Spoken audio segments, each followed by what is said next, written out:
Не көрінді алқынып, немене басың алтын бір жерің күміс беді. Еркек болған соң жүреді де, қайда барады? Ат айналығып, қазығын табады. Қартаяды жеңесің деген болатын енесі, бұл кетемін деп тулағанында. Кімге шерін айтып, кімнен ақыл сұрарын білмей ес ауды келіншектің. Күйеуі жаздым жаңылдым деп, аяғына оралған соң қала салды. Бірақ ішке түскен күйеуге өксіз ішкенде іші бауырын жедетіп тастады. Күйеуге де көңілі жылымады.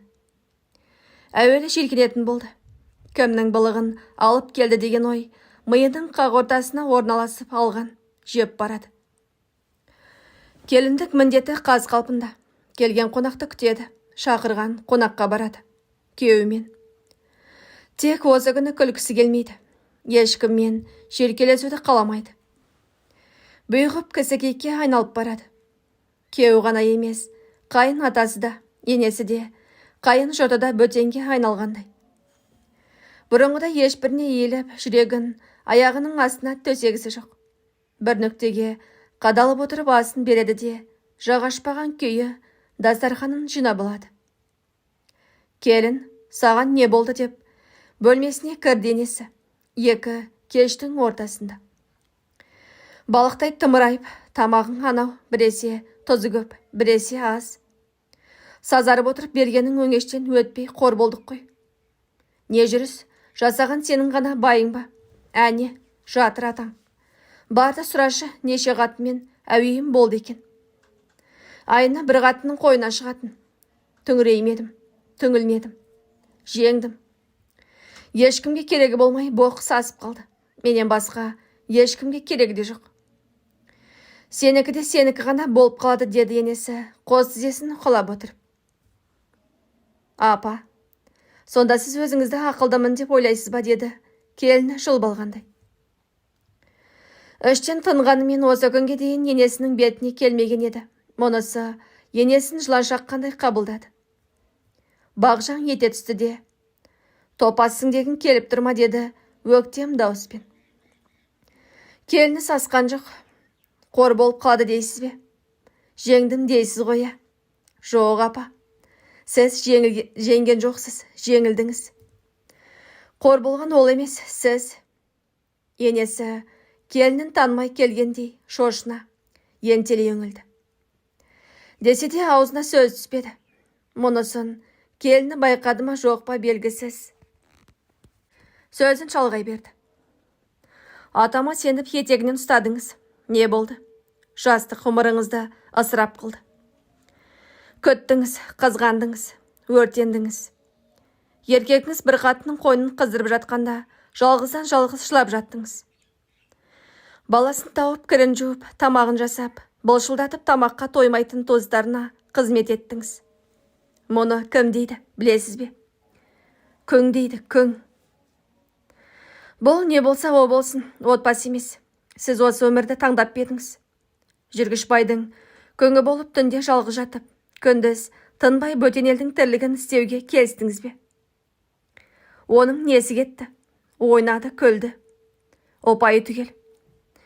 Өмірін өз рахаты үшін сүрді. Енді қартайғанда түк білмегендей, түк көрмегендей жатсы анау. 3 уақыт тамағы дайын. Бір қыздың арманын жұтып, жастық шағын құрбан етті.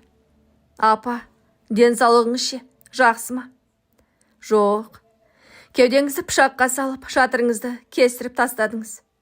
Бетіңіз шатпар әжім. Салмағыңыз нормадан 3 есе көп. Төгіңіз қалмаған. Мұның бәрі стресс, күйіктен. Күйеуіңіздің денсаулығы аттай, қыңқ етіп, бір жерім ауырды деген естімедім. Сонда да әлі күнге дейін шөп қайнатып беріп бәйексіз. Құдайдан жазым болмаса ол өлмейді. Сіз өлесіз. Сіз өлсеңіз атамның жағдайы қиындайды деп ойлайсыз ба? Жоға, мен бармын. Ендігі қызметін мен жасаймын. Ішіп, жеп жатады. Сіз мені осыған мәжбүрлеп тұрсыз. Өзіңіз тартқан азапты менің де мойныма асып, өзің ішкен кермекті маған да сімірткіңіз келеді. Өксіп шылап жіберді. Енесі үнсіз. Жерге салған көзін көтермеді. Жанарынан Өзілген жасы етегіне тырс-тырс тамады. Болды не сынақ қой қарағым, деді кемсеңдеп. Жоқ апа, болды не күрес. Ешкімді қорлауға құқысыз. Әйел еркекке аманат. Алдыма адалдық сақтауға, бақыт етуге міндетті. Олай етпесе, байлап матап 40 мақалға жығып, беруге ешкімнің де хақы жоқ. Бәрі де бақытты болғысы келеді. Бәрі де жалғыз рет қана өмір сүреді, деді келіні. Сойкілдеген жасы жанына тигендей қағып тастап. Екеуара әйелдердің әңгімесін естіп отырған атасы айтарға ма, ақталарға ма сөз таппай, үнсіз жер шұқыды. Енесінің бір шетінен айызы қанғандай, келінінің айтқандарын төкел мақұлдады. Бірақ іштей келінінің кететінін де оқты. Тек ендігі қал деп ақыл айтып, мақал сыпырғысы жоқ. Келесі әңгіме. Күні бойы саудасы жүрмей, екі жейдені зорға сатып, базардан үңір үйірле титықтап сорға жеткен Тұрарбекті, жұпыны қара шаңырақта жүрек шарды, қуанышты, жаңалық күтіп тұр еді. Беті қолын шайып, дастархан басына енді жайғаса берген кезде, әйелінің алабұртқан жүзіне көзі түсіп кетіп, мына қатын несіне жетсіп, жерден жеті қоян тапқандай мәз болып отыр деп ойлап қойған. Әй, бүгін тіпті әке-шешең ұл тапқандай қуанып отырсын ғой, тіпті, деді. Біресе самаурының суын сарылдатып, ақ құманға мөлшерден асырып құйып, енді бірде бұның берген кесесін кіші қызына ұзатып жіберіп, өз-өзінен абдырап отырған әйеліне таңдана қарап. Шойындай қарагеншек күйеуіміздіге түссін дегендей, жұмбақ жайдың сырын бірден лақ еткізіп, ақтара салмай, жай ғана жылы жымиған. Бірақ әрі қарай оны соза берудің де ретін таппаған сияқты. Балаң үйленіп келін сүремін деп отыр, деді кеседегі шайын бір ұрттап қойып. Қашан, деді Тұрарбек, келіні дәл қазір босағадан иеліп, аттап келе жатқандай сасқалақтап. Ой, жазған-ай, осыған бір нәрсе айтсаң бар ғой, айдалаға лағып кетеді, деді әйелі Гүлдария кейіп. Әй, бүгін ертең табалдырығынан аттайын деп отырған келін жоқ. Жай, болашақ құдаларымыз бір жерде жүздесіп, тойдың мәселесін ақылдассақ депті дегенде, Тұрарбек ойланып қалды. Өтіп бара жатқан өмір-ай, деді күрсініп. Қалайша байқамаған. Тұңғышы Нұрбегіде үйленетін жасқа жетіп қалған екен-ау. Ал бұған әлі күнге бала сияқты. Тұрарбек езу тартты. Несі бар, үйленсін, ұрпақ сүйгізсін. Іштей қуанып, желпінген Тұрарбек бір сәт той домалаққа кететін қисапсыз шығынды ойлағанда ғана демі тарылып, тосылып қалды. Бұл қазақ әшейінде теңін тапса тегін бер деп айтқанымен өпілдетіп өсірген қызын жайдан жай қолынан ұстатып, жетектетіп, жібере қоймайды ғой. Жөн жоралғысын жасап, құда-құдағилардың алдынан өту керек. Толып жатқан ырым-жырым мен кетпейтін тағы бар. Кем дегенде 200 адамға дүркіретіп той жасауын керек. Қас-қағым сәтте осылардың шығынын ойша есептеп шыққанда Тұрарбектің жүрегін сарыуайым сыздатып жіберді. Құдай-ау, ондай қажыны қайдан табады? Енді әйел екеуі кеш батса болды, дәптердің бетін шимайлап, тойға келетін ағайын туыстың есеп-қисабын шығара алмай, әуреге түсетін болып алды. Гүлдария екі жаққа ортақ туған туысқанмен қаптаған жегжат жұрағаттың ұзын санын саусақ бүгіп, санап отырып, 200-ге жеткізеді. Тұрарбекпен арадағы айқай осы жерден шығады. Әй, жаңа ғана тойға келетіндерді 150-ге әзір толтырып едік қой. Мына ел адам қайдан шыға келді, дейді Тұрарбек. Ол келетін адам санын емес, соған кететін қисапсыз шығынды ойлап уайымдайды. Сорлау, соншама адамды төркінінен шақырып отыр дейсің бе? Ініңнің құдасы Сағиділла мен балдасың Гүлнармен бажаңды, ол үйдегі құда мен құдағиды тойыңа шақырмай тым-тырыс отырасың ба сонда? Солар сені қай қызықшылығынан қалдырып еді? Айтып отырса, Гүлдарияның әңгімесінің де жөні бар. Тұрарбек бел ортасынан жуан қарандашпен сызып тастаған тізімді қайтадан қалпына келтіреді. Сонда да ұстанымнан қайта қоймай көңкілдейді. Соларыңның тойға 10-15 мың теңгеден алып келетініне күмәнім бар, дейді Тізімнің көбейіп бара жатқанына іш ашып. Не көрініпті? Бізде солардың тойдомалағынан қалмай тапқан таянғанымызды апарған жоқпыз ба? Азар болса, бергенімізді қайтарар дейді әйелі, тап бір туған туысқандары құрғыл келетіндей күйініп. Кеш батса шырттай киініп алып, үй бетін көрмей жоғалып кететін Нұрбек таңертеңгі шай үстінде. Амандық болса, ертең келіндеріңізбен кафеде танысасыздар. Әке шешесі де іні қарындастарымен сонда келеді, деді аптығып. Сосын әке шешесінің үстіне алма кезек қарап, Құдай үшін, мал қайыруға шыға салған адамдардай болмай дұрыс киініңіздерші. Әке, сіз ана күн қағары мүжілген кептіңізді тастаңызшы. Мені позор қылмай. Ойбай-ау, мына иттің баласы әлден үйленбей жатып, бізді қайта тәрбиелейін деді ме? Қатын алғаннан кейін төбемізге шай қайнатып шетін түрі бар ғой тіпті деп ойлады Тұрарбек іштей. Уағдаласқан уақытқа дейін үйдегі сандық мың мәрте ашылып, мың мәрте жабылған.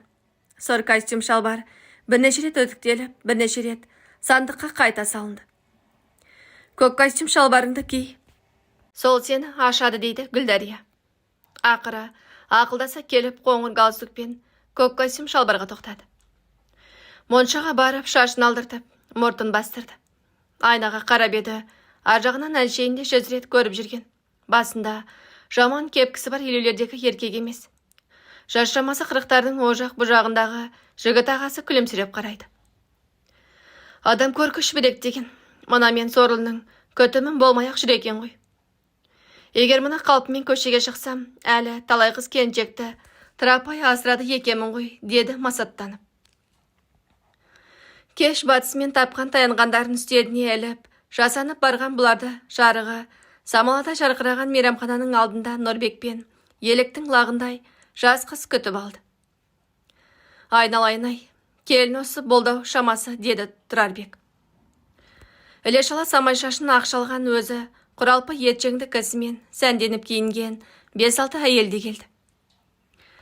Дастархан басына жайғасқаннан кейінде бір-біріне жатырқаса қарап, біраз отырды. Әншейінде ау жаппай самбырлап сөйлейтін Гүлдарияда аузына су толтырып алғандай үндемейді. Тілін жұтып қойған секілді. Қайта болашақ құдағиының еті тірі екен. Ау, енді бір-біріміздің бетімізге қарап отыра береміз бе дегеннен кейін ғана дастархан басында қозғалыс байқалды. Болашақ келіндер әсем өз жағынан келген туған туысқандарын, ал Нұрбек бұларды таныстырып өтті. Әркіле қозғалған әңгіме бірте-бірте іргесін кеңітіп, қызып жүре берген. Құдасы бір құрылыс компаниясында бастықтың орынбасары екен. Құдағиы да қара жаяу емес. Дыңдай полиция майоры. Болашақ келіндері полиция мектебінде оқиды екен.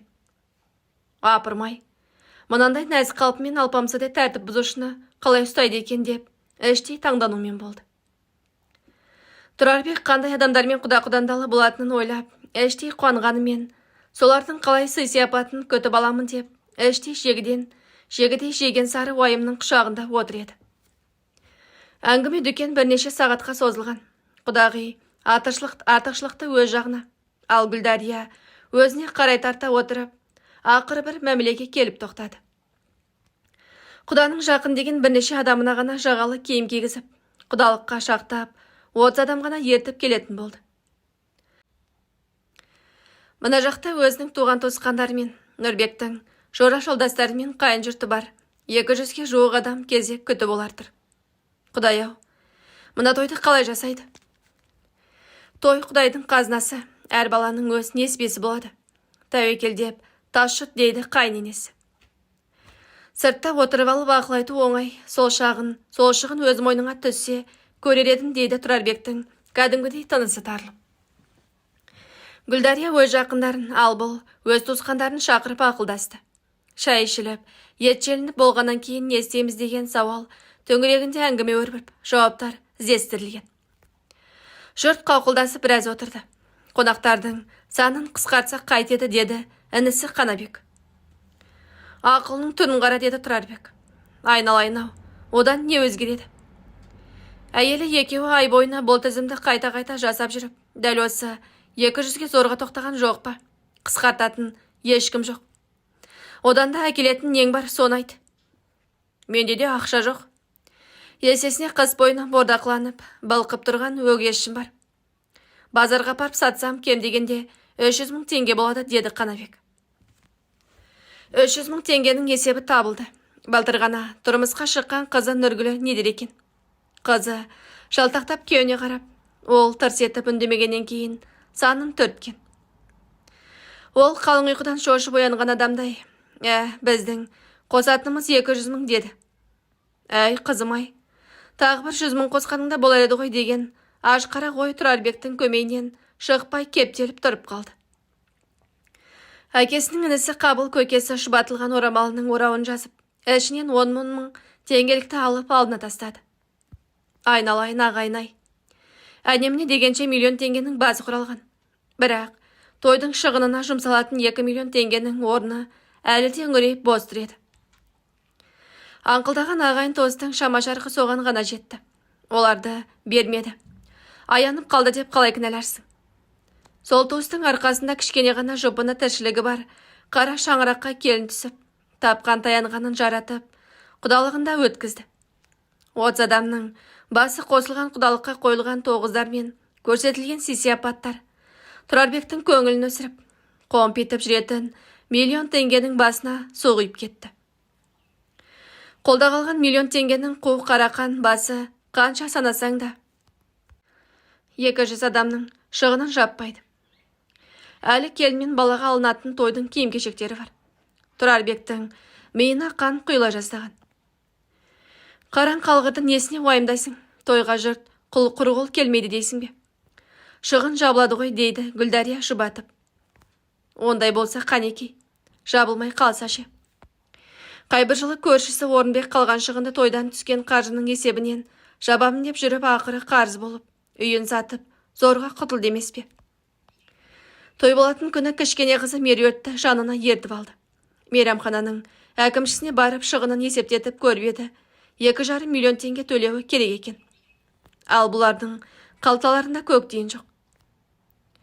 Қорықпаңыз, жұмсаған шығыныңызды тойдан түскен қаражатпен жабасыз, дейді көзі мөлдіреген әкімші қыз. Дүркіреп тойда басталды. Алдымен беташа жасалып ақжелек жабылған келіннің бет ашылды. Ортадағы табаққа тасталып жатқан ақшада есеп жоқ. Тек көзге шыққан сүйелдей болып, белі астан қайысқан үш-үстел ғана қаңырап бос тұр. Тұрарбектің оны көрген сайын жүрегі ауырады. Құдасының үстіне шапан жауып, құдағиының саусағын алтын сақина кигізіп, ортада билегеннің бірі де есінде жоқ. Бейне бір түс көріп жүрген сияқты. Оқта-текте қызы Меруерт келіп, жиналып жатқан ақшаның жалпы есебін шамалап айтып кетеді. Әке, 1 миллион жиналды. Той енді басталды емес пе? Деп жұбатып қояды. Жиналмай қалса ше, осы бір сұмпайы сұмдық суық сұрақ көкірегінде тұншығып тұрады да қояды. Көзі қарауытып, жүрегі шаншыған. Ауа жетпегенде алқынып әппақ көйлегінің жағасын қолымен ырғап кеңіткен болды. Диванға жайғасып, мұздай су ішті. Той мәресіне жетіп, жұрттың алды тарай бастаған. Қызы Меруерт жүгіріп келді.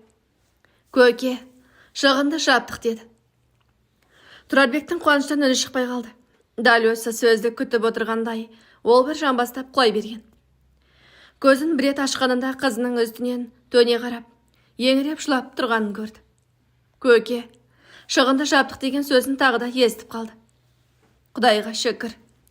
Қарыз емес екенбіз ғой, Құдайға шүкір. Әкелік міндетімді өтедім ау ақыры. Қарыз емес екенмін ғой.